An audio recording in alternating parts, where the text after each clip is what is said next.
Well, hello and welcome. Meeting.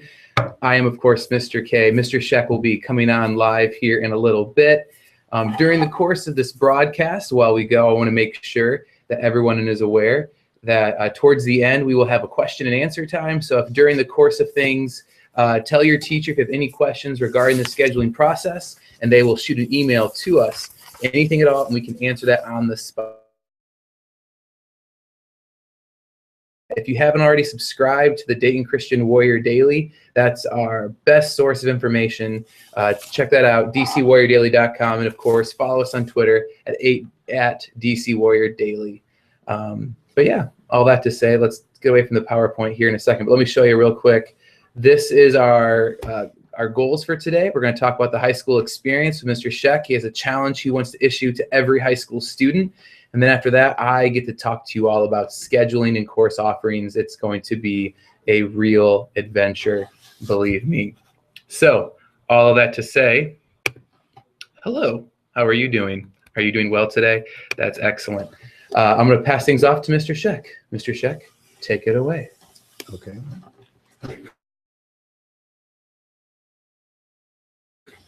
Talking into this computer and not seeing your bright, shining faces. As I have gone through this year, I have been very encouraged by what I have seen among our student body and just your passion that you have for developing as young men and women. And I greatly appreciate that. And I want to challenge you to continue to do that. This morning, as I was thinking about the great things that God has allowed people to do, I was extremely grateful for the heater in my home and hot water to take a shower and computer technology. All these things have been developed because God gave us brains and minds and people with passion to develop them. So I look forward to what you're going to develop or do over the course of your lifetime. And with that, I want to lay a little challenge on you as you think about scheduling this coming year. Some very important things to think beyond tomorrow, think beyond what is easy, and ask the question, what do you want, God, what do you want to do with my life? You've given each of us talents and abilities. How do you want me to use and be prepared for that? A couple verses that I would like to share. First is Colossians 1:9-12. And it should appear on your screen in just a moment.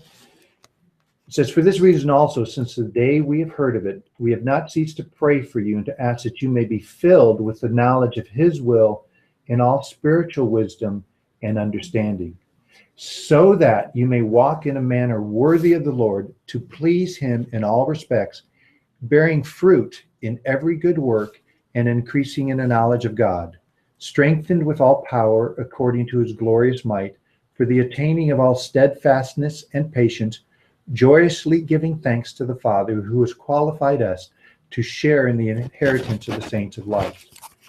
When I look at how we are made with a spiritual component, an academic or mental component, a social aspect to our lives, and a physical aspect. We want to develop all four of those areas as young people, and even as more mature people, we still want to continue to develop that. So as I think of that passage that I just read, even though it pertains mainly to the spiritual life, it goes beyond to how we approach all aspects of life. And let's talk and focus a lot academically in regards to pushing ourselves. And so God's given us abilities. We get to discover what those are and develop them to even better ways. A second passage that has driven me most of my life is Colossians 3:23-24. And it says, whatever you do, do you work heartily as for the Lord rather than for men, knowing that from the Lord you will receive the reward of the inheritance. It is the Lord Christ whom you serve. When I think of the way that I treat students in the hallway, I need to do that as I'm doing that unto the Lord. When I think of the interactions that I have with faculty and staff, I need to keep that in the mindset. Everything that I do, from the way that I drive home and the testimony that I have as I drive my car, to the smile on my face as I greet people and get beyond my little world and try to be involved in the lives of others. As you think of scheduling, just remember, these are some key things that we're trying to do in the high school. We're trying to teach you to think, to learn to evaluate, to be able to tear apart arguments to see the key components of them, and to build your own arguments or defenses for the positions that you have. We want you to learn to communicate well, not only in writing, but also in verbally, in presenting, so that you have the confidence to stand up in front of one person or 10,000 people and communicate a message that God's given you. Learning is an exciting process. Sometimes it can be a messy process as we go along. Another thing that's very important to us is the whole mindset of service. We want to display that service attitude, which I see in a lot of our faculty and staff, especially the ladies up front in the office, how they serve every one of our students and parents. To serve is a way that we can glorify God. But in wrapping this up, here's the key thing that I want us to focus on as you think about scheduling. Your mindset is the key to your success. What you think in your mind, what you dwell on, will set you up either for success or failure as you go through. I want each of us to be willing to push ourselves, to challenge us, to go beyond, to step out of our comfort zones. Often we don't take risks because we want the safe way out. But learning to take risks is a very important part of our life. I took a risk over 33 years ago when I married my wife, and it's been wonderfully rewarded. We take risks when we step outside of the house each morning. The key is to think through those risks and to push through, prepare for them, do things well. There's a book that I read a few years ago. I want to show it to you. It's called Do Hard Things. I don't know how many of you have read this book, but it was written by two 18-year-old boys as they grew and developed. And for how many 18-year-olds can write a book? I know of these two, and one other student that I know wrote a fiction novel and had it published by the age 18. But this book talks about a teenage rebellion against low expectations. When I look at our student body, I don't see a lot of low expectations among our students, but I hear about it. I see a lot of students here with high expectations, and I want to applaud you for that and to encourage you to continue to push yourself, try things. There's a lot. Taking risks and trying things can be more important than just a GPA. Your GPA is important and it counts and will help set you up for success. But your mindset of trying to serve God with all that you do, to follow in obedience to Him, and to try new things is a very important skill to take with you. A second aspect of that is to take ownership for your life and your decisions. I love it when people try something new and they can take responsibility for that. Said, you know what? I was able to do that because I tried. Especially when it comes to taking responsibilities for something that we've made a mistake for. To say, you know what? I blew it. I was wrong. I need to ask your forgiveness. I need to make this right. That's part of life when we take ownership for our decisions. Embrace responsibility and handle it well. I see that among so many of our students, and I just want to encourage that to grow. The overhead here says, try new things. We've talked about that. You don't know all that you're capable of, but God's given you passions and desires to do things. And if those desires are not in conflict with Scripture, try and develop those, because who knows what new technology you could develop? Who knows how you could help impact this world for the cause of Christ? Great possibilities out there. Lastly, one thing I want to say, I think we learn more from our failures than our successes. So don't be afraid to fail. And if we fail, that's when we have to pick ourselves up and continue to move on and learn, not do the same mistake again. So how does this pertain to course scheduling? I want you to look at what classes will help you be the most successful, not to have the easiest path, because I think every year should be harder. 9th grade should be challenging. 10th is even more challenging. 11th and 12th should be your most challenging year of high school. And a lot of that goes back to your mindset. Guys, I am excited and humbled and honored to be a part of this school, to watch you guys grow and develop. I've seen that happen with our athletes. I've seen that happen with our academic people. And I just look forward to seeing what God's going to do in your lives over the next year to 10 to 20 years. Mr. K.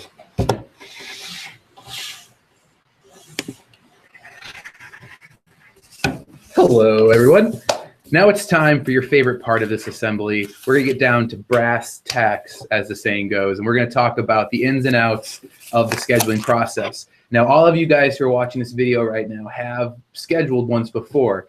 For our freshmen, now known as rising sophomores during the course of this conversation, you guys have only done it once, and it was super simple. You were going to take Old Testament. You're taking English 9, right? Your scheduling process was easy peasy, lemon squeezy. So things are about to change for you, though, especially as you go into Bible, your upcoming for your sophomore year. Same thing for the juniors. You have a little bit more flexibility, and that will be coming down the way. So, but back to that, I'm going to go ahead and switch over to my PowerPoint, and I'm going to talk over it as it goes. Hopefully you can see it. And share. I'm going to have to skip ahead real quick.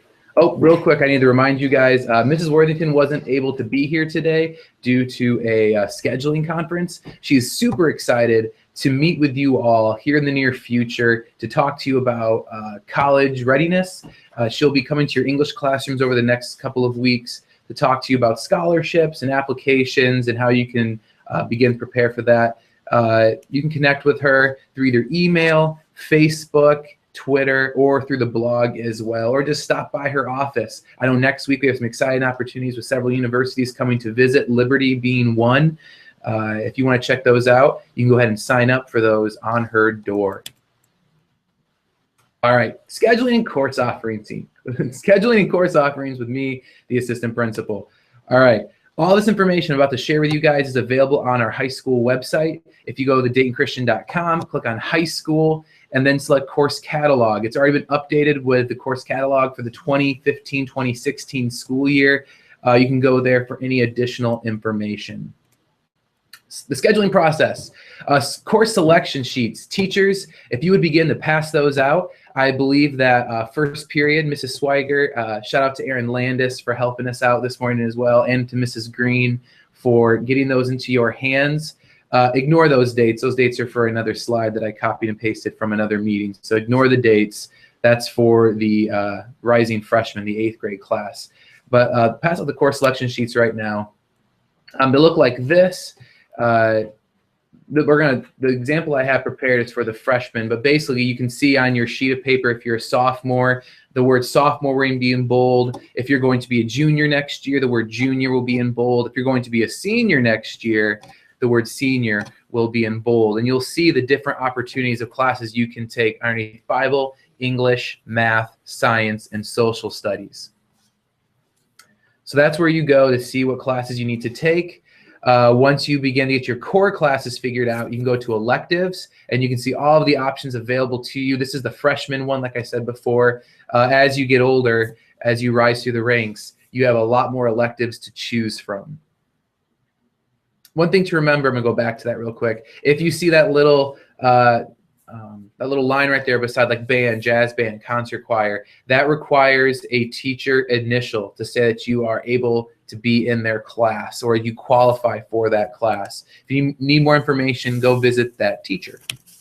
All right, once you got your classes figured out, you're going to write them down here below in the semester 1, semester 2 box. One thing to remember, if it is a 1-credit class, for example, if you're going to be signing up to take English 10 next year, you're going to write English 10 in semester 1 and in semester 2. Now, if you're only going to take New Testament first semester, you only write that down in the first semester box, and then you put another class for semester 2. It's important that you put down alternates since we can't guarantee you'll be able to get every elective that you want. We can only guarantee that you'll be able to take the core courses that you need to graduate. Once you finish, go ahead and sign and date the bottom. Put on your cell phone number so we can contact you in case there are any issues. Also have your parent or guardian sign, date, and put on their cell phone number as well. All right.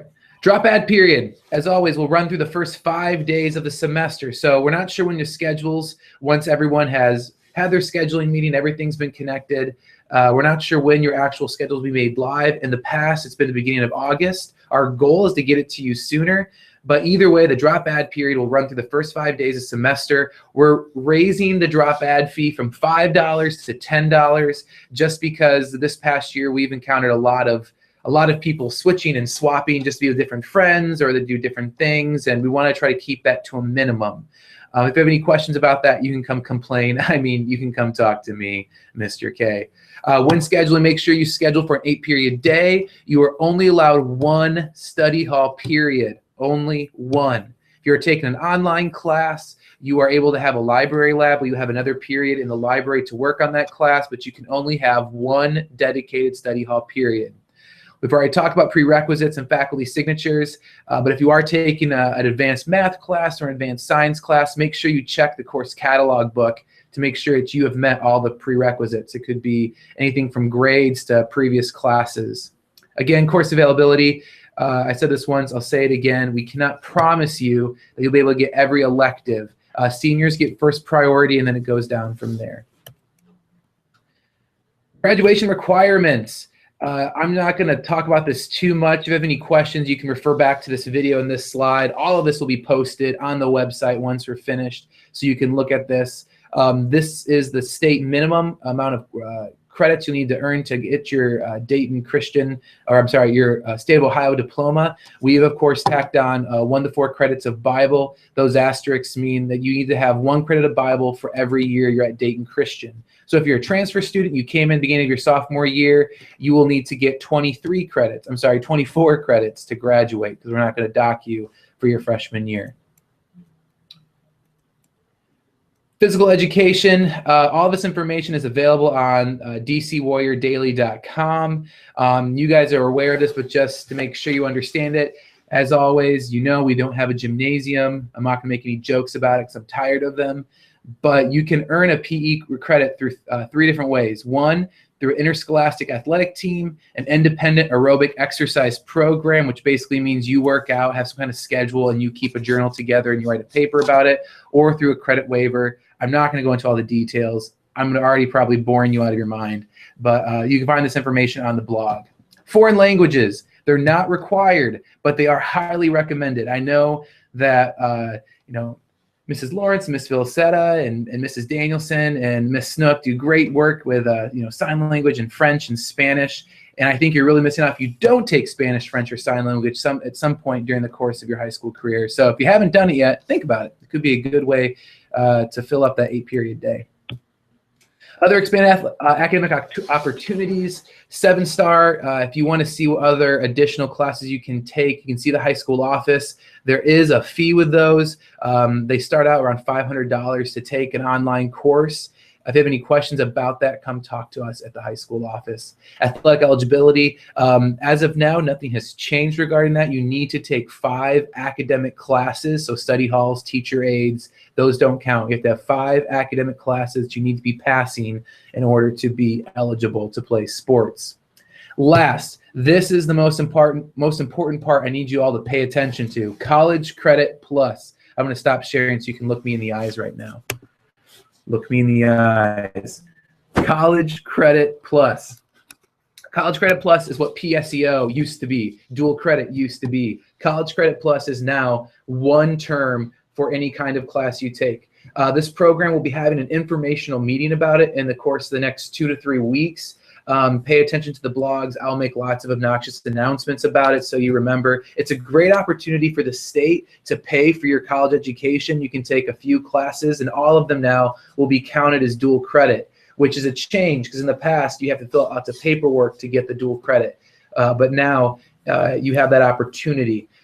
So there's lots of other things that go along with that. I encourage you to attend that College Credit Plus meeting that will be coming sometime later in the month of March. If you have any questions about that in the meantime, come talk to me. I'm very friendly. I might give you some fruit snacks. Who knows? So all that to say, I believe that's everything. Oh, scheduling signups. You might be asking yourself right now, Mr. K has given us so much information about scheduling. What do I do with this course selection sheet I currently have in my hand? Take it home with you, fill it out, bring it back. Starting tomorrow, we're going to have clipboards here at the high school office, and you can sign up to meet with your academic advisor. Now, your academic advisor is the person who will go over your schedule with you and make sure that you're meeting all the requirements you need to graduate from high school. For the rising sophomores, that's you, current freshmen, your advisor will be Mrs. Swigert. For current sophomores, rising juniors, your advisor will be this handsome devil. And then for the rising seniors, current juniors, your advisor will be Mrs. Worthington. And she hopes to also connect with you regarding college readiness during that 5, 10, 15-minute long meeting. If you're a rising sophomore, your meeting will be dramatically shorter than it will be for rising juniors and seniors. And that's why it's important you come to the high school office and schedule those meetings. You will not be able to sign up for classes until you turn in that course selection sheet, until you meet with your academic advisor. So again, tomorrow, come to the high school office, we'll have the clipboards ready, and you can sign up for a time to come visit with either Mrs. Swigert, Mrs. Worthington, or myself. One thing that's important, Mr. Sheck just slid me a note, all discreet like. You couldn't even see it. We're so stealthy in here right now. If you haven't enrolled yet for next year, or if you're thinking, I'm probably not going to come to Dayton Christian next year, we still want you to fill out the sheet of paper. We know your situation may change, any number of things. We want to have this process already completed so that way you have priority when it comes to registering for classes. Again, as I've said probably about 5 different times now, if you have any questions, come talk to me. Very friendly and helpful. I have a lot of information at my disposal. I think that's it. I think so too. Any questions and answers? Now's the time to have any questions or answers. I'm gonna go ahead and look at my email to see if teachers have emailed me anything yet. Let's see. We have a question from Mrs. Lawrence. Question number 1, what do I do if I want to take a class online over the summer? That's a great question. We are still in the process of finalizing our summer classes. I know in the past we've offered everything from American history, personal finance, current social problems, speech. But again, that process will come available to you later in the spring as teachers begin to figure out their summer schedules and what we can assign. It's a really great opportunity to knock some things off your docket. So for right now, just schedule as normal. If you want to take personal finance and get it out of the way during the summer, awesome plan. Still schedule it for a regular 8-period day during the fall or spring semesters of next year. I hope that makes sense. Let's look at our next question from Mr. Turner. Where did the saying brass tacks come from? Well, Mr. Turner, I think it comes down from like the practicality of things, and brass tacks or nails are the very foundation of a building. So that man is such a smart aleck. Come on, Turner. All right, next question comes from Mr. Turner again. Where did the saying easy peasy lemon squeezy come from? Come on, Turner. Mrs. Lawrence, how many fine arts credits do we need to graduate? That is from a freshman. How many credits do they need? I forget. Is it 1 full credit? 1 full credit. You need 1 full credit from the state of Ohio. Now, you might be asking that question. That will be changing, but it does not affect current freshmen, sophomores, juniors, or seniors. That only affects the incoming class of freshmen. So all you need is 1 credit. Grades 7 through 12. Yeah, great. That's right. Mr. Sheck also mentioned it's through grades 7 through 12. So if you took 2 years of band or choir when you were in middle school, that meets that requirement.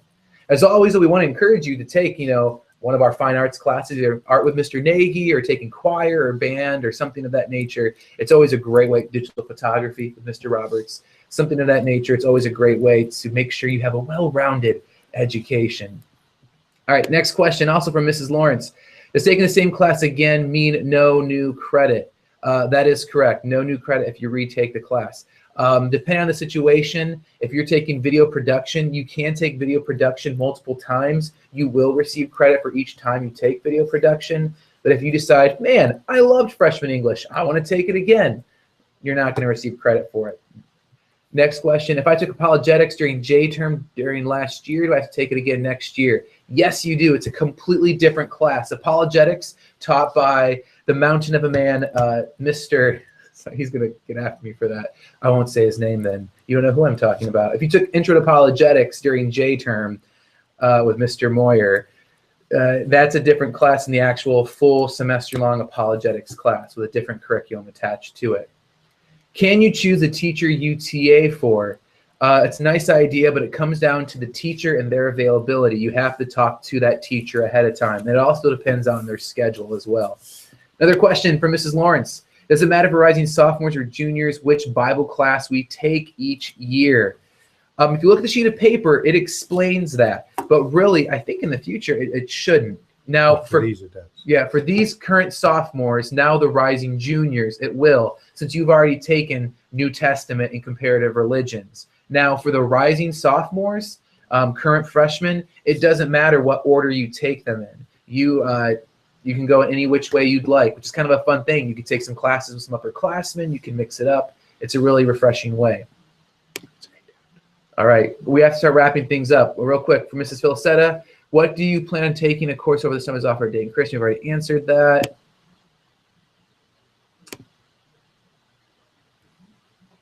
Mrs. Lawrence emailed me, a further encouragement for foreign languages. Many four-year colleges require 2 to 3 years of a single foreign language. For example, Cedarville University wants 3. That was a problem I ran into. I didn't take any foreign language in high school, but when I came to college at Cedarville, I had to take several years of Spanish, which is a lot of fun, but I could have been taking other classes.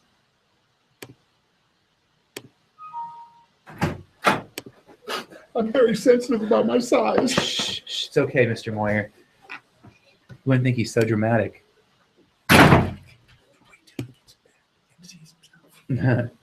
Anyway, all right, next question. We're going to take 2 more, and then we're going to move on to the next thing. Mr. Pyle asked how many DC courses we need to take if we're taking College Credit Plus. We will explain all of that during the College Credit Plus meeting because there's lots of information we're still learning from the state. Mrs. Lawrence, what do I do if I want to do hybrid for the hybrid homeschool program? If you are a rising senior, the homeschool program is no longer available to you. If you need more information regarding that, again, come talk to me. This is going to be our last question from Miss Snook. OGT week. Parker Slayton, hey Parker, wants to know what the OGT week schedule is. Well, Parker, so do I. We're still working on that because things have changed. In the past, for freshmen, they have taken a practice OGT test. But next year, there is no OGT test. We're switching to a different kind of end-of-course exam. So as a result of that, we're still finalizing the offerings and different service opportunities that we'll have available. I do know that AP entrance tests will be taking place during that week for AP Government, AP English, things like that. But more information will be coming to you. That's a great question. Mr. Norvell wants some clarification. Yes, for current freshmen, sophomore, juniors, and seniors, 7th, 8th grade art. Oh, wait. I don't know. The 7th grade art, 7th, No. 8th grade art? No. 7th, 8th grade art does not count. You didn't take enough class hours for that. All right. This is our last example from Mr. Mitchell, and we'll let you guys go. Most colleges require 2 to 3 years of language, and if that requirement isn't met in high school, you have to take a language class in college. Learning in college is much harder and more expensive than language in high school. Lesson learned, get your language classes out of the way in high school. That's true, Mr. Mitchell. Thank you for your wisdom, good sir. Well, hey, that is all the time we have for today. We're already about 10 after, so I want to stop. You guys are already in your 3rd period class. So have a great 3rd period class. If you have any more questions, please don't hesitate to come talk to me. I'll do my best to be standing out in the hallway over the course of the next couple of days, so you can approach me and ask your questions. Thank you so much for your attention, students. Teachers, thank you for your support. Mr. Sheck, any parting words? Have a great day. Have a great day, you guys. Thank you.